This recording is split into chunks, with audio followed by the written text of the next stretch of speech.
Thanks, Mal. Thanks for inviting me to speak today, and appreciate Lyle King coming up from Alabama and sharing that good talk in the UCL, one of my mentors there. So we'll be talking today a little bit about multi-leg knee injuries, outcomes, and return to play with a big question mark. These injuries obviously are a lot more difficult to come back from our ACL we've been talking about, our UCL. Results aren't quite as good and not as well studied. We'll talk about what's out there and see if we can get some ideas going. Disclosure, I'm a consultant for Arthrex. Doesn't apply much to this talk. Objectives, so what we want to talk about is knee injury, introduce it, talk about a quick classification system so you can communicate effectively about them, and see what evidence-based treatment there is out there and what guidelines we can come up with. Knowing that this is a tough patient group to randomize, so the best studies are not necessarily there. And then focus a little bit on our rehab and our outcomes, what to expect in these patients. So recently we've been talking about the World Series with the leg knee injury and ACL, LCL injury. And just 6 months later after this collision injury, he's back playing baseball. So he was able to DH in the series after his ACL reconstruction, LCL repair.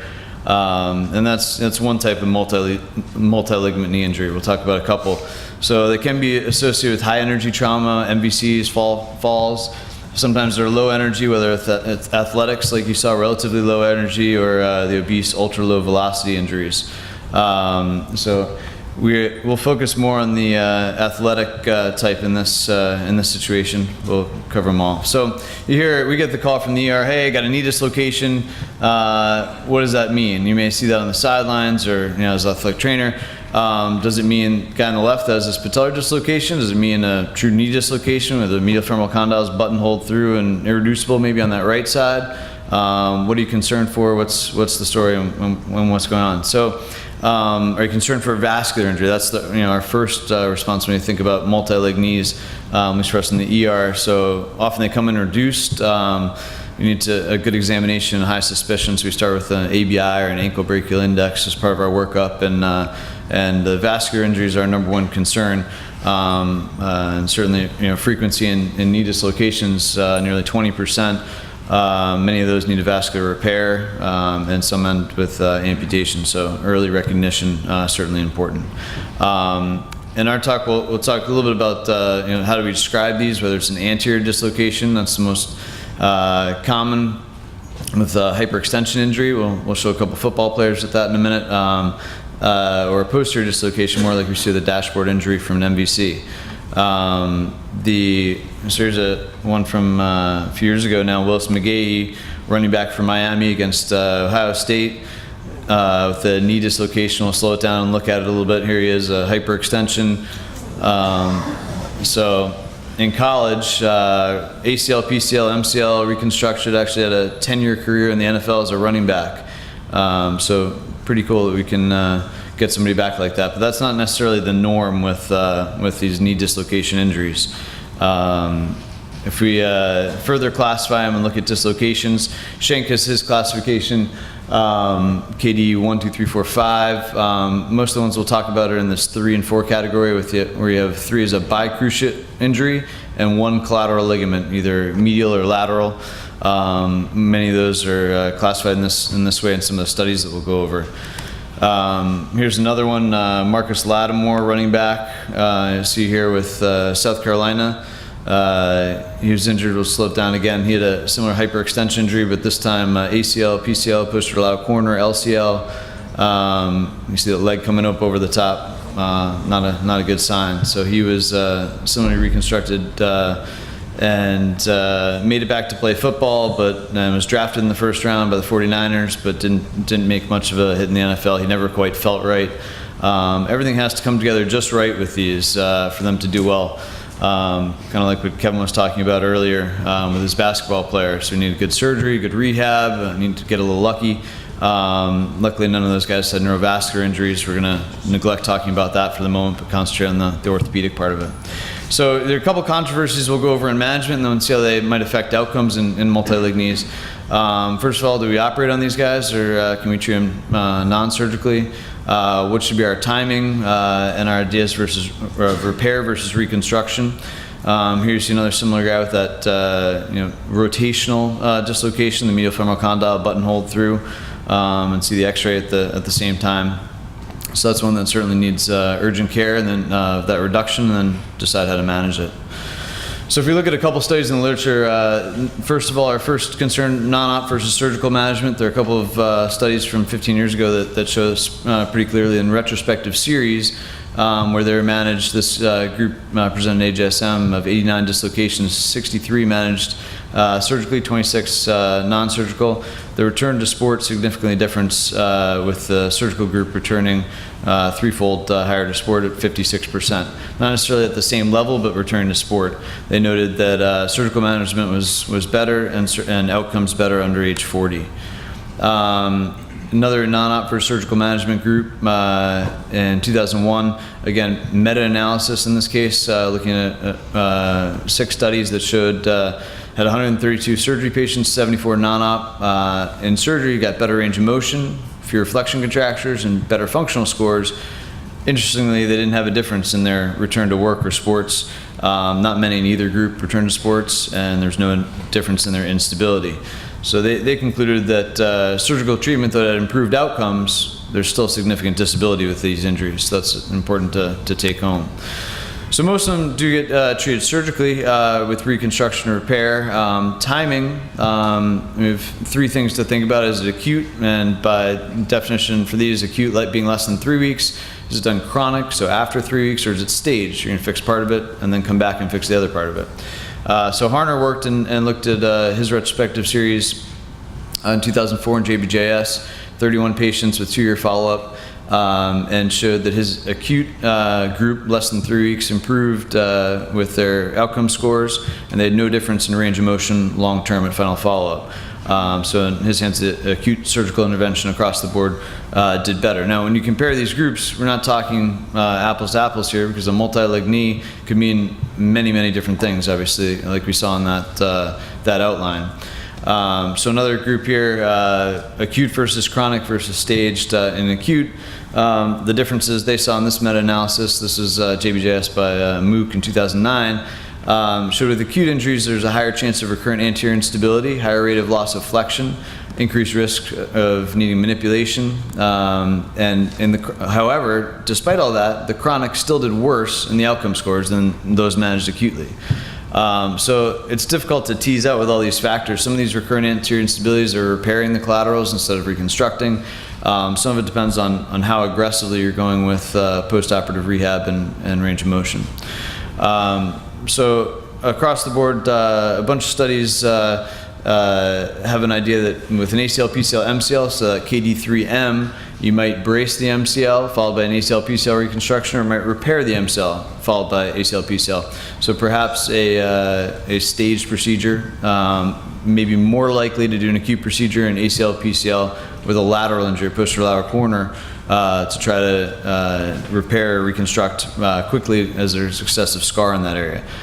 Still, all kinds of expert opinion, and that's mostly what we're going on. Surgical timing, the most recent study looking at that, 2015, another review of 12 studies with 150 patients in this group 3, this bicruciate and 1 collateral injury, showed nearly 80% good and excellent results with staged treatment, and no differences side to side. Acute treatment was better than chronic in their group. So the trend certainly towards acute treatment or combination stage treatment, if you want to take all comers. And then we talk about if we're going to treat it, are we going to repair or reconstruct, and which to do and what groups. And so looking at some of these reviews, this one's from LaPrad's group in Vail, looking at outcomes with a posterolateral corner and a bicruciate injury. He had 134 patients in his group. The acute repair group that's highlighted of the posterolateral corner had a 38% failure rate versus only a 9% failure rate with an acute reconstruction. So these patients treated acutely with reconstruction, concurrent ACL, PCL, only a 9% failure rate. So his idea is that we need to add more collagen to that lateral side and make it stretched out. Standard had similar outcomes in his 2005 work. With his posterolateral repair versus reconstruction, he has a different technique for doing it, which we won't get into, but his acute primary repair is very similar results, that he had 37% failure rate in an acute primary repair of the posterolateral corner versus only 9% failure rate with minimum 2-year follow-up in the reconstruction group. So his conclusion, repair significantly inferior to reconstruction, and I think that's not uniformly accepted, but most of the retrospective reviews conclude similarly. The confounding variables at this point of the rehab that you're going through, the more aggressive your rehab, the more you're trying to get motion back quickly and treating it more like an ACL or an isolated ligament injury, the more that lateral side is going to stretch out. So I think you can perhaps get your technique to work. If you have a repair group, you just need to go slower. With the cruciates, certainly repair versus reconstruction, most of them are getting reconstructed. However, potentially with PCL avulsion injuries, there have been good case series and case reports of repair off the femoral condyle, since there's still potential vascular supply there, and that in the acute setting in a multi-lig knee have done quite well. ACL certainly less so. And then, so you have these patients, direct effective age has been teased out in a couple of these studies. In a retrospective review at Levy out of Mayo, in his group with 5-year follow-up, they noted that significantly better results in those under 30 years old, which our athletic population is mostly in that group. So the big question is how you rehab these, and it's widely variable study to study. There's no one way. Obviously, to rehab, there's a number of different factors that go into that. Not only the type of multi-lig knee you're treating, the type of reconstruction, the associated injuries with it, but in some level, there's some similar ideas that we can take through with them. That almost all of these will have some limitation of motion with a brace locked and extension for most of these KD3 injuries for a period of time from anywhere from 2 to 4 weeks, doing quad sets and progressive passive flexion, and then opening up to closed chain exercises and weight bearing somewhere in the 4 to even 8 week range in a brace unlocked as quad control returns. Closed chain, eventually opening up to open chain in some rehab processes, however, not returning to play until we've gone through balance, proprioception, gotten significant quad strength back, like Kevin was talking about earlier, and that takes 6, 9, even 12 months more likely in these injuries. So, progressive range of motion, initial strength training is happening a little bit more delayed than you'd have in your normal ACL protocol. A bunch of different studies, the same ideas over and over again, some level of bracing, unlocking, but I think it's hard to generalize with all different types of multi-lig knees. Role of CPM, more likely to use it probably with an MCL done in combination with ACL, PCL that you're doing acutely. They tend to get a little bit stiffer. Closed chain exercises, generally safe early on. The open chain, again, thinking about it, avoiding that knee extension to reduce stress on the ACL, or avoiding that hamstring full contraction against the PCL. So you don't want to be like Arnold on the lower right there with that open chain exercise early on. No matter what our rehab process, we do end up with battling complications, and it's some level of a battle between arthrofibrosis or stiffness and instability, and how fast we can progress. And that's where the art of it is, and the therapy seems as well. So arthrofibrosis overall and standards meta-analysis requiring surgical treatment, at least manipulation under anesthesia, was 29% in these KD3, so the bicruciate ligament with the collateral knee dislocations. Most of them, however, are associated with high velocity trauma. Most of them had acute surgery. Most of them are medial sided. More likely to have chronic instability with lateral sided, at least in one plane, most commonly that to varus stress, and especially with repairs. So a little bit different progression in each. Pain, consistent issue across the board, quite variable. Early versus late mobilization, looking at the meta-analyses with these. Early does better, it's a little bit busy slide, but the idea with all these red boxes are places where early motion improved in their cohort, and improved everything from instability to flexion loss to outcome scores to return to work. So early motion, as that broad term, is fairly well accepted. So the question is, with that early motion, how can we further protect? We talked about perhaps doing a reconstruction, adding collagen on that lateral side. Standard took it a step further in his series of traumatic knee dislocations with high energy trauma. He actually had one of the few prospective randomized controlled trials on this topic, not in terms of the treatment, but in terms of the further rehab with it and using an Ex-fix or not, and 103 knee dislocations, and saw the failure rate drop from 21% to 7% when using a Hinged Ex-fix, and he left these on for a period of 6 weeks post-op. So probably not what you're going to do in your athletic injuries, but perhaps in these morbidly obese or higher energy injuries. Other ways to protect ligaments, we use osteotomies to protect ligaments. Probably not the way we're going to do it in an acute injury, but you might consider this in a chronic multi-lig knee. With varus, there's increased stress on the ACL and the posterolateral corner. With increased anterior slope, you see ACL stress. The opposite, decreased posterior slope, we see PCL stress. So we can use those thoughts in a more chronic setting for that patient, or the revision setting, so the patient develops instability or laxity long term. We talked about in some of these. Little newer method to the same end, perhaps. We've talked a little bit about internal brace in the UCL today with Lal Kane. Internal brace, this construct, exactly as you described, an anchor with a fixed tape or a suture bridge between knotless anchors, could be used in the knee as well, and certainly is. We use internal brace for MCL repair in association with an ACL injury, and those to return to play or to operate on them faster and not wait for them to heal, perhaps, if there's a time issue. But internal brace has been shown to be safe and effective in short-term follow-up so far, like Lal had mentioned, similar in the knee to the elbow. That we're using it as a secondary stabilizer, and using it instead of an allograft augmentation. The idea of being a check rein to avoid that early elongation of your construct or to offload that repair. The questions remain a bit on the longevity of it, what happens to that suture long term, and how it unloads the ligament. Same ideas. If the ligament's not seeing stress, may not be as strong long term. Not any great in vivo studies with this. There's a study this year, a biomechanical study, looking at internal brace for MCL and posterior medial corner repair. And biomechanically, they looked at 9 matched pairs of knees loaded to failure. They found that the intact MCL was the strongest.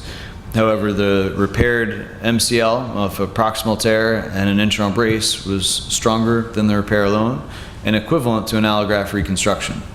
So it gives us a little bit of biomechanical data. We'll see how that pans out. So a very vast generalization. A lot of these patients regain functional range of motion. So with a multi-lig knee, they don't all get stiff. There are a lot of capsular injuries if they're treated aggressively with therapy. 85% or more regain adequate motion, meaning 125-degree flexion extension arc. Now that may be enough to return to work, return to walking around. Not necessarily enough to return to sport, or certainly at the same level. Pain control in the short term can be an issue, but long term pain control is fairly good outside of developing arthritis in a more chronic scenario. If we think about longer term outcome studies, this is one of the few prospective cohorts. Again, these 3 and 4 knee dislocation categories with 85 consecutive patients out of 121 enrolled. So they've lost a bunch to follow up. They all had acute surgical reconstruction. They had fairly good outcome scores, but with high energy mechanisms and that level 4, so bicruciate and medial and lateral disruption, they did worse, as you might expect. But they saw 87% radiographic changes at 2-year follow-up on x-rays versus 36% on the uninjured side. So just talking about motion stability, acute return to play, these knees may not do so well in the long term. We can achieve stability. This series this meta-analysis by Finelli, published in Core in 2014, showed us that we're actually pretty good at achieving stability. However, degenerative joint disease remains quite prevalent. If you look under that arrow, a little bit hard to read here, but these studies show anywhere from 30 or to 85% significant joint disease that's different than the contralateral side. So that's the longer term part of this.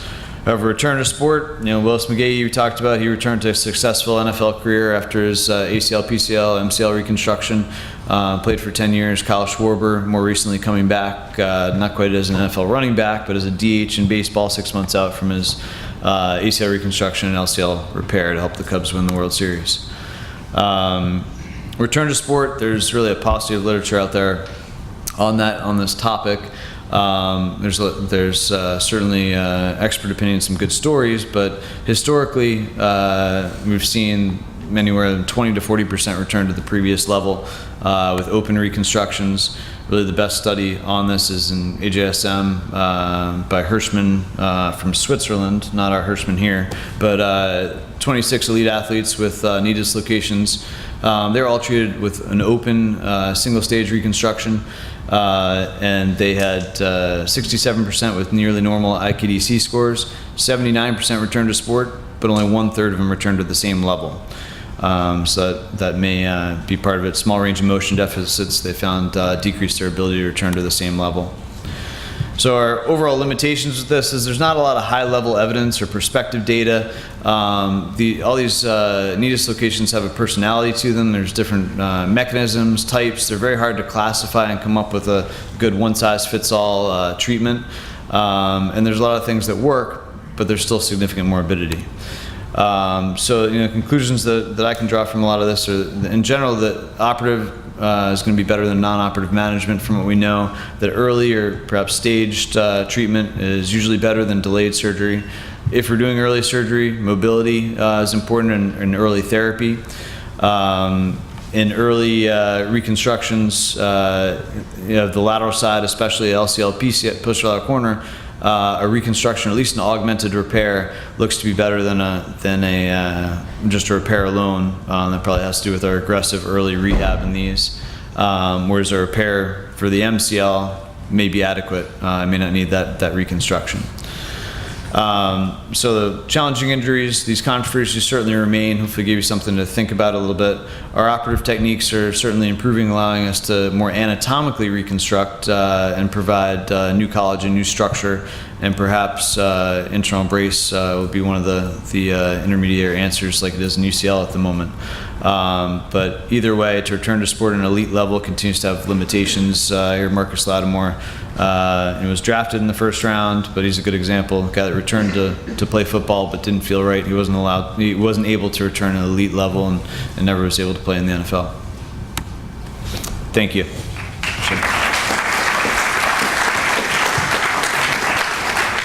Thanks, Ben. Great job. Open up to questions. Yes. Do you repair the anterior lateral ligament when you do reconstruction? So what's your inclusion criteria for that? So certainly there's a lot of buzz about that now, and there's some data, especially with Pat Smith out of Missouri. He's a good series on those. I don't personally do AL repairs with ACL. I think there may be a role in the hyperlax individual with rotatory instability that's not controlled with the ACL. I think that's a factor in a revision case, but I think the problem that we have still that's not quite answered is with those we may be over-constraining the lateral side, and they may give you some extra stability in the short term, but at the loss of or increased lateral pressure. So I'm cautious on that. I don't know if you have a different idea on that. ALL is not new, but it's hot now, but ALL has been around for a long time. And the extra-articular reconstructions of the knee in the past with the lateral relativity bound sling, which is a little bit more posterior than where the current ALL is, have been shown to increase lateral compartment arthritis. So, I'm not quite sure, without good contact pressure studies being done, which are being done now, the AL should be taken as lightly as it is. People are doing it in the 30% range. I think for the real failed revision reconstructions would probably be appropriate, or for a really bad multi-leg knee. But at that point, you're doing a lot of work anyway, so it's just a different bird. The question I have for Ben is, some of the studies are saying staged versus non-staged. If you have a dislocated knee right now, tell me you have an ACL, PCL, lateral collateral, posterolateral corner. Tell me your treatment protocol. So for that, in the acute injury, I still do that in a staged approach. The thinking being that lateral side is easier to do a combination of repair and or reconstruction depending on the level of the injury. It's a lot easier to see the anatomy early on. And if you're going in the first 3 weeks, the joint capsule is not going to be well sealed. You're going to have extravasation of fluid and a little bit different rehab protocol you're going to use for the lateral side versus your ACL, PCL. So I would do a staged repair versus reconstruction on the lateral side and come back and do the ACL, PCL after capsular healing and we had some motion back. Okay, and I think you could argue for maybe doing the PCL at the same time because the stiffness problems with the PCL are not as significant. And also, if you support your PCL structures, you protect the posterolateral structures a little bit more, but internal bracing might solve some of that problem that you have. So I agree with you on that.